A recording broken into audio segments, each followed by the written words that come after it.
अस्सलामु अलैकुम वरहमतुल्लाहि वबरकातुह।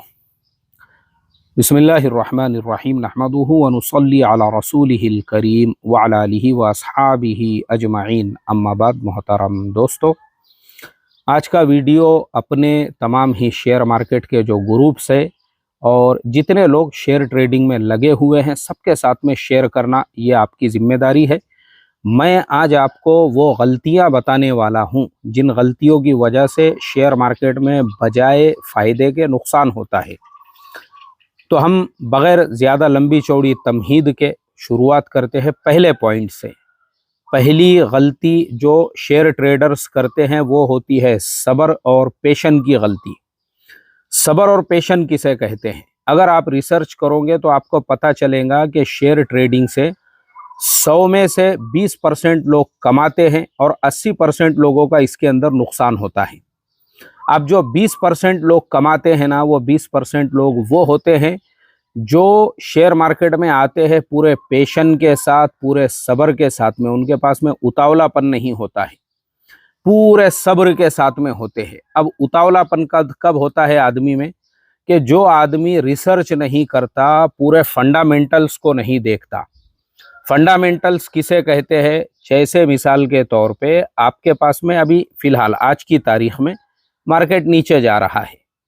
पिछले हफ्ते भी मार्केट टूटा, फिर 3-4 दिन में रिकवर हुआ, फिर नीचे आ रहा, फिर ऊपर जा रहा है। तो भाई इसका रीज़न क्या है? तो देखो, इसके दो रीज़न होते हैं। एक टेक्निकल रीज़न होता है, दूसरे फंडामेंटली रीज़न होता है। फंडामेंटली जो रीज़न होता है ना, वो ये देखने का होता है कि भाई ग्लोबली या हमारे अपने देश के एतबार से क्या निगेटिव खबर है, क्या ऐसी चीज़ है जिसकी वजह से मार्केट के ऊपर इम्पैक्ट हो रहा है। मैं आपको उसकी एक मिसाल दे के बताता हूँ। जैसे 2008 में मार्केट के अंदर क्राइसिस आया था। लेहमन ब्रदर्स जो 250 साल पुराना बैंक था, वो एक झटके में बंद हो गया। दुबई में, दुबई वर्ल्ड के नाम से समंदर में एक दुनिया बसाई जा रही थी, वो सारा का सारा प्रोजेक्ट फेल हो गया क्योंकि उसको कोई खरीदारी नहीं मिल रहे थे। दुबई क्राइसिस, इकोनॉमिकल क्राइसिस कहते हैं 2008 के क्राइसिस को। तो हम वो टाइम पे भी ट्रेडिंग करते थे, हमने मार्केट को लोअर सर्किट लगते हुए देखे हैं। क्यों लगा लोअर सर्किट? उसका फंडामेंटली रीज़न है। फंडामेंटली क्या रीज़न है उसका? कि भाई 200 साल पुरानी एक बैंक बंद हो चुकी है, उसके अलावा पूरी दुनिया के अंदर फाइनेंशियल क्राइसिस आ चुके हैं, जिसकी वजह से लोगों के पास में पैसा ही नहीं है शेयर खरीदने के लिए। इसलिए लोग अपने शेयर्स बेच रहे हैं ताकि वो अपना जो पैसा है उसको लिक्विडिटी यानी वो अपने पास में उसको रख सके, कैश के अंदर वो पैसे को कहीं और लगा सके। तो इसलिए लोगों ने अपना पैसा निकालना शुरू कर दिया और मार्केट जो है वो गिर गया। इसे कहते हैं फंडामेंटली रीज़न। ऐसे ही अब जो मार्केट गिर रहा है, तो ऐसे हालात के अंदर अब हम ये देखेंगे कि भाई ऐसा कोई रीज़न है, तो आप देखोगे कि आपको ऐसा कोई रीज़न नहीं नज़र आएगा। जैसे मिसाल के तौर पे हमारे भारत देश की जो इकोनॉमी है वो एकदम स्ट्रांग है। हमारा जीडीपी दिन ब दिन बढ़ते जा रहा है। हमारा जो टैक्स है वो रिकॉर्ड पे रिकॉर्ड तोड़ते जा रहा है कि भाई हमने जो पूरे साल भर के अंदर जितना हमने जीएसटी कलेक्ट किया है, जितना हमने टैक्स कलेक्ट किया है, वो हर साल बढ़ रहा है। देश की इकोनॉमी ग्रोथ कर रही है, देश की कंपनियां ग्रोथ कर रही है। कल मैंने 4 व्हीलर्स का जो है कल मैंने जो है ना गाड़ियों का डेटा देखा हूं, तो तकरीबन तकरीबन 3,99,000 और कुछ, मतलब ऑलमोस्ट 4 लाख गाड़ियां हमारे भारत देश के अंदर बिकी है। 4 लाख गाड़ियां। अब आप सोचो, हमारे देश की जो इकोनॉमी है दिन ब दिन ग्रोथ कर रही है, तो कोई फंडामेंटल रीज़न ही नहीं है इसका कि भाई मार्केट गिरे। अब मार्केट में खबरें चल रही है, कोई ना कोई ऐसी खबर, ट्रम्प साहब से पीएम मोदी की मुलाकात हो गई और जो है ट्रम्प साहब टैरिफ बढ़ाने वाले हैं, कम करने वाले। ये एकदम सिंपल खबरें हैं। ऐसे ही FIIS अपना माल बेच रहे हैं, कल वापस से FIIS मार्केट में आ सकते हैं। ये कोई रीज़न नहीं है मार्केट के गिरने का। अब जो शेयर नीचे आ रहे हैं, अब एक आदमी अगर उसके पास पेशन नहीं है, सब्र नहीं है, अब वो बेच के अपना माल बाहर निकल जाएगा। अब वो इंसान अगर अपना माल बेच के बाहर निकल गया और उसके बाद मार्केट में रिकवरी आ गई, अब मार्केट में रिकवरी आने के बाद उसको अफसोस होगा, फिर वो बेचारा रोते बैठेगा, बोलेगा यार ये शेयर तो मैंने इतने पे बेच दिया। अब मैं आपको उसकी एक मिसाल देता हूँ। नांदेड़ में हमारी एक मजलिस हुई थी, नांदेड़ के अंदर, नांदेड़ में हमने जो है एक मजलिस लिए थे। वहाँ पे एक साथी ने मेरे से कहा, बोले मुफ्ती साहब आपने लाइव मजलिस के अंदर, मैंने विप्रो का, उस जमाने में मैंने कहा था, देखो विप्रो, बहुत ध्यान से सुनो, विप्रो शेयर जो है ना 725 ऊपर गया था और वहाँ से वो नीचे आया था 540 रुपये पे। तो हमने कहा था देखो ये 560, 570 और 600 को भी क्रॉस कर सकता है। अब उसके बाद में क्या हुआ, उसके बाद में हुआ ऐसा, मार्केट में क्राइसिस आ गए, नीचे आ गए। वही विप्रो का शेयर जो है ना वहां से गिरते हुए मुझे बहुत अच्छी तरह से याद है 275 रुपये तक आ गया वो, यानी 40 से 45% वो शेयर टूट गया। और वही साथी जो है वो मुझे वहां पर मिले नांदेड़ की मजलिस में। उन्होंने कहा कि अब विप्रो का शेयर इतना नीचे आ गया, लेकिन मैंने उसे होल्ड करके रखा हूं, मैंने उसे बेचा नहीं।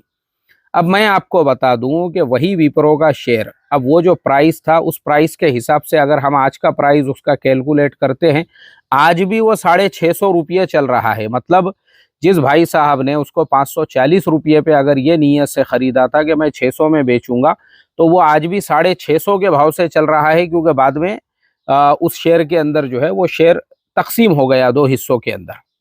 अब आप सोचो, सब्र किए, अगर वो इंसान ये सोच के वो शेयर को बेच देता कि भाई ये तो 300 का भी इसने जो है 300 को भी इसने तोड़ दिया, तो अब मैं इसको बेच देता हूं, तो मुझे बताओ कि वो प्राइस पे पहुंचता था, ये इंसान वापस से प्रॉफिट में आता था? कभी भी नहीं हो सकता था ऐसा।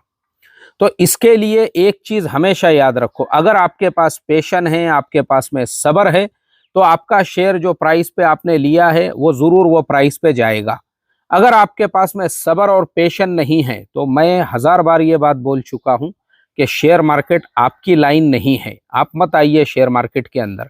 यहां से सिर्फ पेशन वाले कमा सकते हैं, जिसके पास में पेशन हो, सब्र हो। जैसे मैं आपको एक और मिसाल दे के कहता हूं कि मेरे पास में एक कंपनी का शेयर था और वो शेयर जो है टूट कर, मैंने 100 रुपये पे लिया था, वो 10 रुपये पे आ गया। मतलब 90% वो शेयर टूट गया था। मगर मुझे पता था कि भाई ये बहुत बड़ी कंपनी है, इसके फंडामेंटल्स स्ट्रांग है, इसका टूटने का सिर्फ एक ही रीजन है कि इनके और ज्यादा कॉम्पिटिटर मार्केट के अंदर पैदा हो गए। अब बाद में ऐसा हुआ कि वही शेयर को अपर सर्किट पे अपर सर्किट लगने लगे और मैंने 200 से ऊपर में बेचा। मतलब आप सोचो, वो शेयर जो 100 रुपये से 90 पे आया था, 90 के बाद में वो 200 के ऊपर गया। तो मार्केट में कब क्या होगा और कौन से शेयर को कब अपर सर्किट लगना शुरू होंगे, आप नहीं बोल सकते हैं। तो पहला जो हमारा पॉइंट है और पहली जो गलती है जो अक्सर शेयर ट्रेडर्स करते हैं, वो पेशन नहीं रखते, इसीलिए 80% शेयर ट्रेडर्स को लॉस होता है।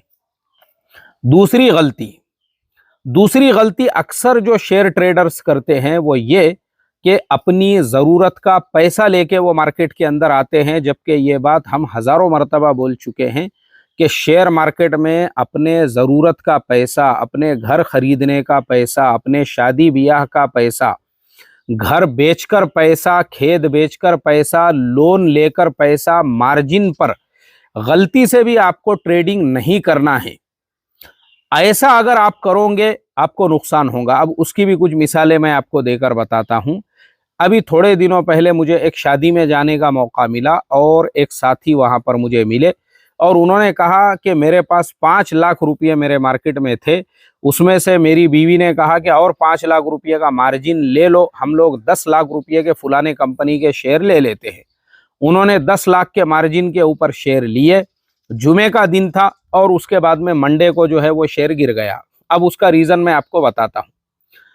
वजह ये होती है, आपको मालूम ही नहीं है कल क्या होगा। किसने सोचा था कि फ्राइडे को लोगों ने अपनी पोजीशन बना के रखे और अचानक एक दिन शनिचर के दिन हमास ने इजराइल के ऊपर अटैक कर दिया, दोनों के बीच में जंग भड़क गई और मंडे को जो है अचानक से मार्केट गिर गया। तो मार्केट के बड़े से बड़े एक्सपर्ट्स को भी ये पता नहीं होता है कि कल मार्केट के अंदर क्या होगा, अचानक से कौन सी निगेटिव खबर आ जाती है।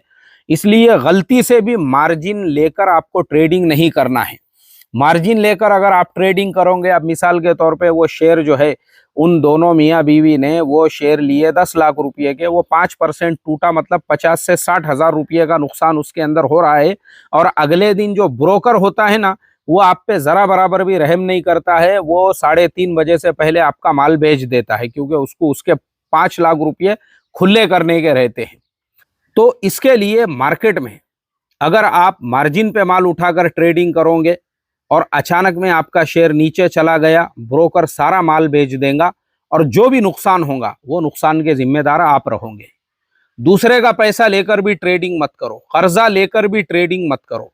ये वो कुछ चीजें हैं जिन बातों का आपको ख्याल रखना है। तीसरी गलती जो अक्सर शेयर ट्रेडर्स करते हैं और उनको नुकसान होता है, वो ये कि वो शेयर्स के ऊपर रिसर्च नहीं करते हैं।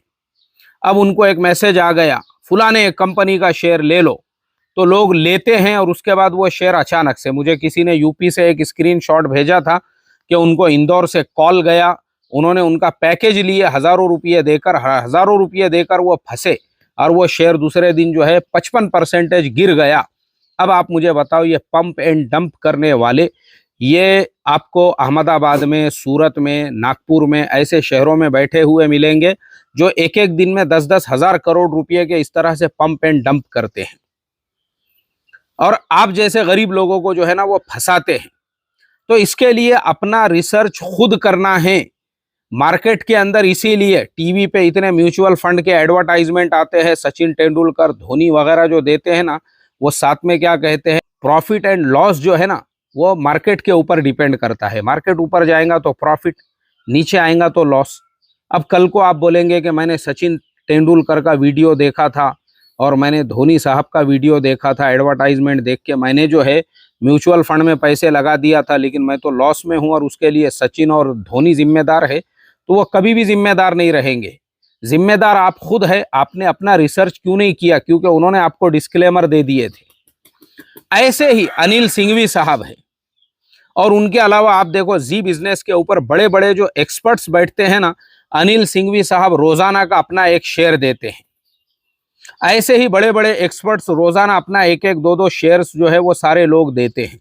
अब कल को अगर कोई आदमी, अच्छा ये जितने देने वाले होते हैं ना, ये बेचारे अपने रिसर्च के ऊपर अपने टेक्निकल चार्ट को वो चेक करते हैं। अभी मैं आपको बताता हूं जैसे रिसर्च कैसे करते हैं।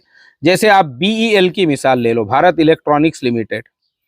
वो कंपनी, जिस कंपनी के पास आने वाले 5 सालों तक के ऑर्डर है, वो कंपनी जिसने 2025 शुरू होने से लेके अभी तक उनको 5,000 करोड़ के ऑर्डर मिल चुके हैं और उनका टारगेट है 2025 में उनको टोटल ऑर्डर जो है 25,000 करोड़ के चाहिए।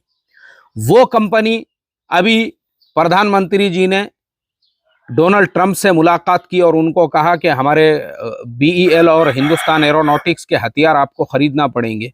अब वहां डील हो रही है, ये कंपनियों को उससे फायदा होगा। अब यही सारे जो फंडामेंटल्स है उसकी बुनियाद पे अनिल सिंघवी साहब भी आपको बोलेंगे।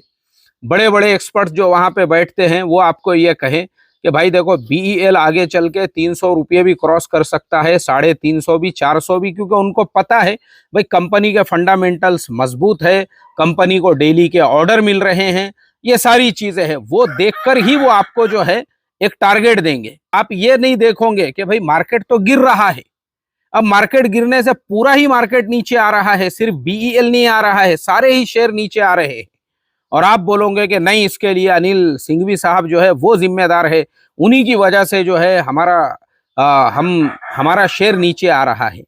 तो वो जिम्मेदार नहीं है, आप खुद जिम्मेदार है। आपने रिसर्च करना चाहिए था, आपने अपने भी जो है फंडामेंटल्स देखना चाहिए था, क्योंकि अनिल सिंघवी साहब हो या दूसरे भी बड़े बड़े एक्सपर्ट्स हो, उनकी बात जो है वो कोई कुरान की आयत नहीं है। आपको भी अपने रिसर्च के ऊपर कोई चीज खरीदना है।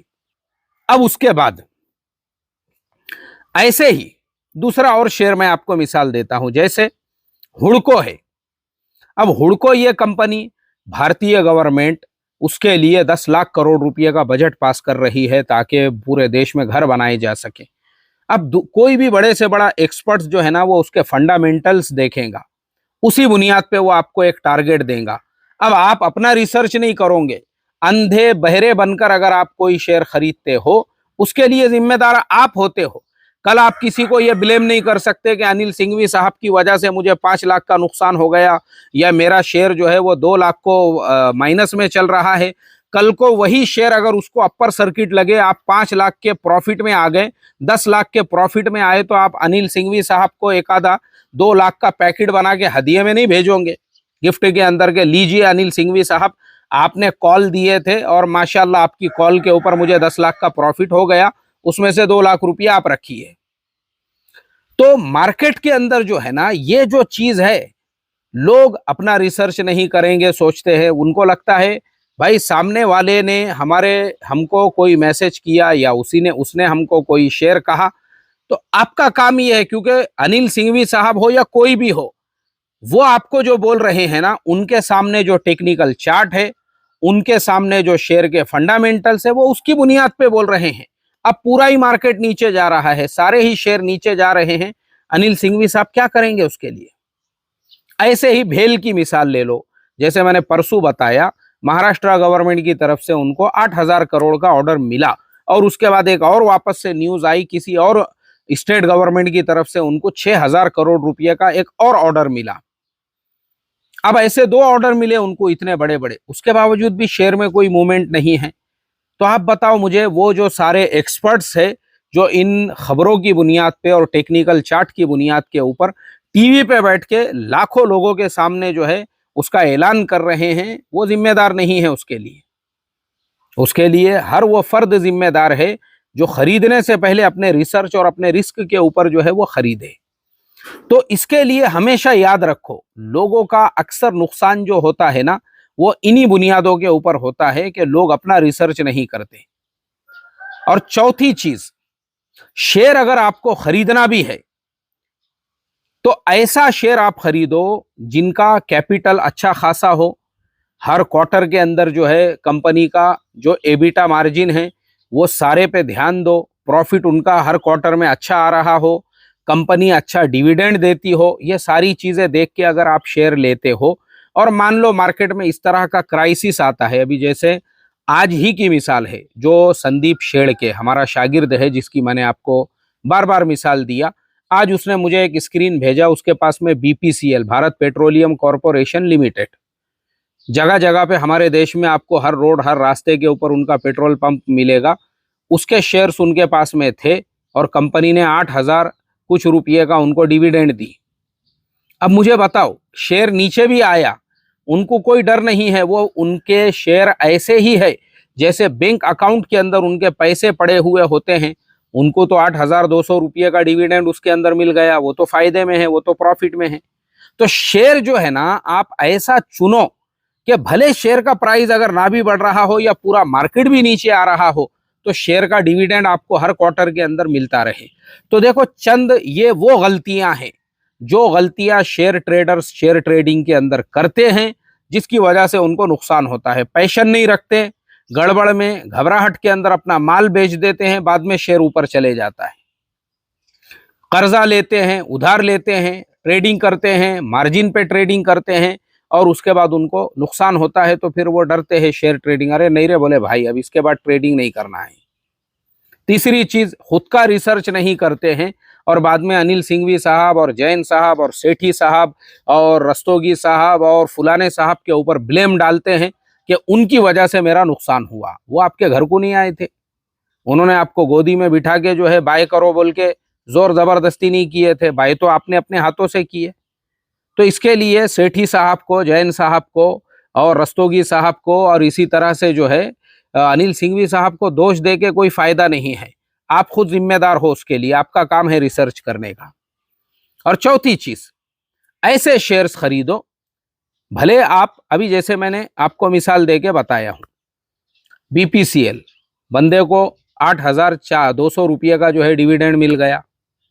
और पांचवी जो चीज है, वो मैं हर वीडियो में बोलता हूं, आज भी बोलूंगा, अगर आपको डेली कमाना है तो फिर सब्बल स्टिक पैटर्न सीखना पड़ेगा, उसके वीडियो आपको 100 मर्तबा देखना पड़ेंगे। रफीक भाई के कल 3 स्क्रीनशॉट थे, आज अभी तक भी जो है उनके 3 स्क्रीनशॉट आ चुके हैं। डेली के उनके जो है सबलिस्टिक पैटर्न के स्क्रीनशॉट है।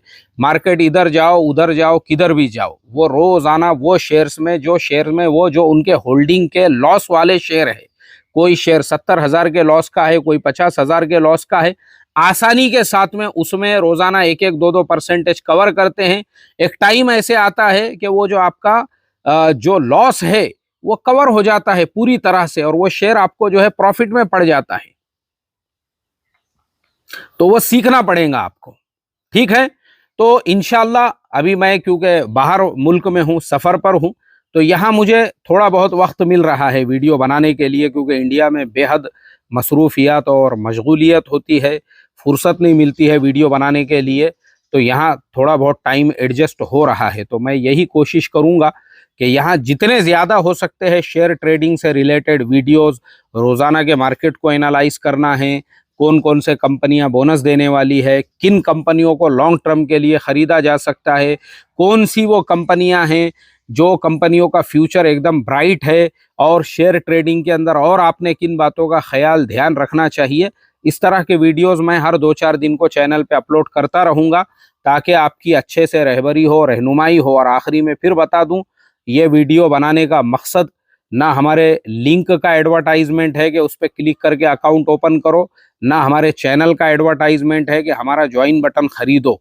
ये लिंक वाले पैसे और ज्वाइन बटन वाले पैसे जाते हैं हमारे फाउंडेशन को, वो मेरे किसी काम के नहीं होते हैं।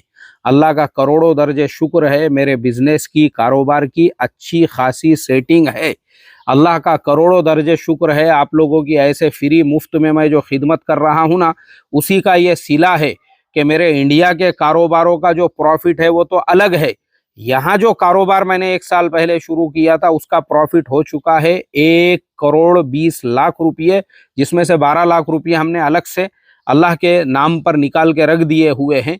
और उसकी भी हम आपको एक वीडियो बनाकर बताएंगे कि किस तरह से उसको हम अब तकसीम करने वाले हैं, क्योंकि मेरी तरतीब ये होती है, मैं 2.5% वाली ज़कात के अलावा 7.5% सदका भी निकालता हूँ। इस तरह से मेरा 10% का हिसाब किताब चलता है। एक और बात मुझे याद आ गई आखिरी में, वो भी बोल दूँ, यहाँ की गवर्नमेंट के अंदर भी जो है हमारा एक इन्वेस्टमेंट है, उसके ऊपर भी यहाँ की गवर्नमेंट मुझे हर साल 15% का रिटर्न देती है। मतलब 15 से 20% कम ज़्यादा वो होते रहता है, ठीक है।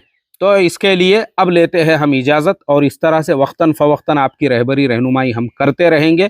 और भी आप लोगों के जहन में कुछ टॉपिक्स आते हैं जिन पे आप वीडियोस मेरे से चाहते हैं, कमेंट के अंदर ज़रूर लिखे। मैं जैसे जैसे टाइम मिलता है चैनल पे वो वीडियोस अपलोड करता रहूँगा। दुआओं की खुसूसी दरख्वास्त, जुमा का बाबरकत दिन है, सूरतुल कहफ ज़रूर पढ़े, दुरूद शरीफ का खुसूसी एहतमाम।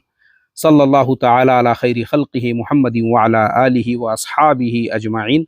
आमीन बिरहमतिका या अरहमर राहिमीन। वल्हम्दुलिल्लाहि रब्बिल आलमीन। अस्सलामु अलैकुम व रहमतुल्लाहि व बरकातुहू।